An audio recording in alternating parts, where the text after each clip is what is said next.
Welcome to labpedia.net۔ کل میں نے آپ کو نا ایکیوٹ فیس روٹین کے بارے کچھ تفصیلات دی تھیں، تو آج میں مزید اس کے اندر تفصیلات اور دینا چاہوں گا۔ سی ریکٹ پروٹین جو کہ ایکیوٹ فیس پروٹین کے طور پہ استعمال کی جاتی ہے۔ سیمپل میں کل آپ کو بتا دیا تھا کہ وینس بلڈ چاہیے اور اس کو آپ اسٹور کر سکتے ہیں 4 ڈگری سینٹی گریڈ کے۔ انڈیکیشن اس کی ہیں بیکٹیریل انفیکشن ہوگی، ریمیٹک فیور، ریمیٹڈ آرتھرائٹس، سرجری۔ جو آج میں آپ کو زیادہ تفصیل سے بتانا چاہتا ہوں کہ وہ سی ریکٹو پروٹین کے ای ایس آر کے مقابلے میں کیا کیا ایڈوانٹیجز ہیں۔ ایک تو سی ریکٹو پروٹین جو ہے زیادہ سینسیٹیو ٹیسٹ ہے بمقابلے ای ایس آر کے۔ اگر ایکیوٹ انفلیمیشن ہو تو سی آر ریکٹو پروٹین سب سے پہلے اوپر چلی جائے گی، اس کی مقدار بڑھ جائے گی، جبکہ ای ایس آر کو ٹائم لگے گا۔ جب پیشنٹ ریکور کرنے لگتا ہے تو یہ ای ایس آر سے پہلے ہی نارمل ہو جائے گی اور ای ایس آر کافی دیر کے بعد نارمل ہو گیا۔ پھر جو بھی انفیکشن یا جو بھی پروسیس ہے اس کو اگر آپ ٹریٹ کرتے ہیں کارٹیسون یا سیلیسلیٹ سے تو یہ سی ریکٹو پروٹین نارمل ہو جائے گی۔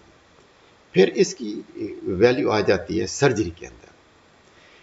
جب بھی کسی مریض کو آپ سرجری کریں تو اس میں سی ریکٹو پروٹین 4 سے 6 گھنٹے کے بعد اس کا لیول بڑھنا شروع ہو جاتا ہے، اور یہ لیول اس کی سرجری کے 3 دن کے بعد پھر نیچے آنا شروع ہو جاتا ہے۔ اگر یہ سی ریکٹو پروٹین 3-4 دن کے بعد بھی اس کا لیول نیچے نارمل کی طرف نہ آئے تو اس کا مطلب یہ ہے کہ کوئی نہ کوئی کمپلیکیشن ہے، انفیکشن کی ہو سکتی ہے یا پلمونری انفیکشن ہو سکتا ہے، مطلب ہے کہ سرجری میں کوئی نہ کوئی مسئلہ آ گیا۔ پھر سی ریکٹو پروٹین کو ہم استعمال کرتے ہیں ڈفرینشیل ڈائگنوسس بیکٹیریل اور وائرل میننجائٹس میں۔ وائرل میننجائٹس میں سی ریکٹو پروٹین ریز نہیں ہوگی، جبکہ بیکٹیریل میننجائٹس میں سی ریکٹو پروٹین زیادہ ہو جائے گی۔ اگر سی ریکٹو پروٹین نارمل ہے تو آپ بیکٹیریل میننجائٹس کو ایکسکلوڈ کر سکتے ہیں۔ پھر اس کی ویلیو آ جاتی ہے مائوکارڈ انفارکشن میں۔ سی ریکٹو پروٹین بھی اسی طرح باڈی کے اندر زیادہ ہوگا جس طرح سی کے ایم بی آئسو انزائم زیادہ ہوتا ہے۔ سی ریکٹو پروٹین کا جو پیک لیول ہے وہ مائوکارڈ انفارکشن کے 1 سے 3 دن تک رہتا ہے، جو کہ سی کے ایم بی سے زیادہ دیر رہے گا۔ اگر یہ لیول اس کے اندر رہ جاتا ہے، پرسسٹ کرتا ہے، جو نارمل کی طرف نہیں آتا تو اس کا مطلب یہ ہوگا کہ اس کا جو مائوکارڈیم یا ہارٹ مسل جو ہے نا ان کو ڈیمیج ہو رہا ہے۔ تو یہ میں چیزیں اس میں سی ریکٹو پروٹین میں ایڈ کرنا چاہتا تھا جو کہ میں نے آپ کو بتا دیا۔ تو بعض لوگ یہ کہتے ہیں کہ baseline level good marker for further cardiovascular disease, future میں ہونے والے وقت میں بھی کہ آپ پریڈکٹ کر سکتے ہیں کہ ہارٹ ڈیزیز کا کوئی پرابلم تو نہیں ہے۔ C R P strong predictor cardiovascular disease ہے than low density lipoprotein and cholesterol. اگر مطلب ہے کہ ایل ڈی ایل اور کولیسٹرول کے مقابلے میں سی ریکٹو پروٹین وہ کہتے ہیں کہ بہتر پریڈکٹر ہے۔ اچھا، اگر کسی مریض کو اسٹیبل کارونری ڈیزیز ہے تو C reactive protein good marker of assessing the likelihood of recurrent myocardial infarction اور ریسٹینوسس اور دا ڈیتھ۔ تو اس کا مطلب یہ ہوگا کہ اگر کسی کو کارونری ڈیزیز اور سی ریکٹو پروٹین بڑھتا جا رہا ہے تو اس کا مطلب یہ ہے کہ اس کو مائوکارڈ انفارکشن ہونے کے چانسز کافی زیادہ ہے وہ، اور یہ انجائنا میں سی ریکٹو پروٹین نارمل ہوگا۔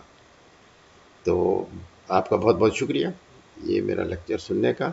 میں آپ کو گائے بگائے آپ کو مزید ٹیسٹوں کے بارے بھی بتاؤں گا۔ اگر آپ نے مزید تفصیلات دیکھنی ہے تو ہماری ویب سائٹ labpedia.net labpedia.net پہ جا کے آپ دیکھ سکتے ہیں۔ اگر کوئی سوال پوچھنا چاہیں تو وہ بھی آپ ہم سے پوچھ سکتے ہیں۔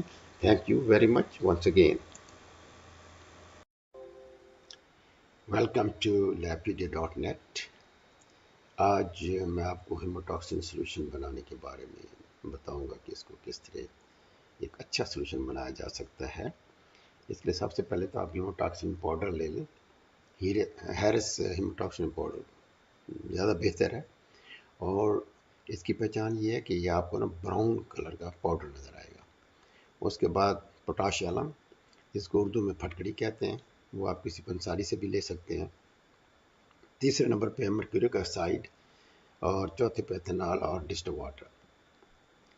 آپ نے ہیماٹاکسلین 4 گرام وے کر لینا ہے جبکہ آپ سولوشن بنانا چاہتے ہیں 900 ml 900 ملی لیٹر. اس کے بعد مرکورک آکسائڈ وے کر لیں 2 گرام. پوٹاشیم 100 گرام وے کر لیں. ایتھنال جو ہے وہ 60 ml اور ڈسٹل واٹر 800 ml. اب آپ اس طرح کریں کہ پانی کو گرم بیکر میں ڈال کے تو گرم کرنا شروع کر دیں اور اس کے اندر پوٹاشیم ڈال دیں اور اس کو گرم کرتے رہیں اس وقت تک جب پوٹاشیم کمپلیٹلی اس میں ڈیزالو ہو جائے. اس کے بعد آپ ایک دوسرا مکسچر تیار کر لیں جس میں 4 گرام ہیماٹاکسلین اور ایتھنال 60 ml اور اس کو اچھی طرح ہلا کے کہ وہ ڈیزالو ہو جائے ہیماٹاکسلین اس کے اندر.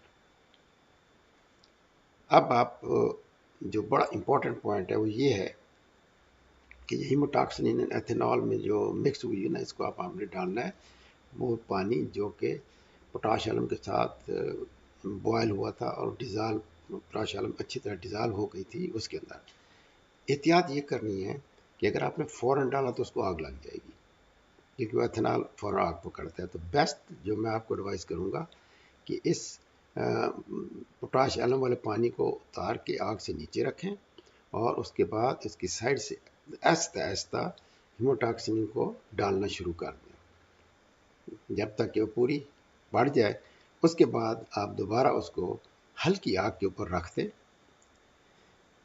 اور یہ جو میں نے آپ کو بتائی تھی پریکاشن اس سے یہ ہوگا کہ وہ ہیماٹاکسلین ایتھنال کے اندر نا یکدم بسٹ نہیں کرے گی. اب آپ نے اس کے اندر مرکورک آکسائڈ ایڈ کر دیں اور اس کو ہلکی آگ پہ آہستہ آہستہ ہیٹ کریں اس وقت تک جب تک کہ آپ کو اس کی تہہ پہ یا اوپر سطح پہ پنکش ہیو نظر نہ آنے لگ جائے. جب آپ کو پنکش ہیو نظر آنے لگ جائے تو اس کا مطلب ہے کہ سولوشن تیار ہو گیا. اب آپ اس کے ساتھ ہیماٹاکسلین سٹین کریں تو مجھے پوری امید ہے کہ آپ کو بہت اچھا سٹین ملے گا اور سٹیننگ ٹائم بھی اتنا زیادہ نہیں ہوگا بمشکل 1 to 3 منٹس ہوگا لیکن یہ لیب ویری کرے گا. تو بہت شکریہ آپ کا اور آپ اس کو مزید تفصیل سے دیکھنا چاہتے ہیں تو ہماری ویب سائٹ labpedia.net پہ جا کے آپ دیکھ سکتے ہیں. And once again thank you very much for listening and my lecture of labpedia.net.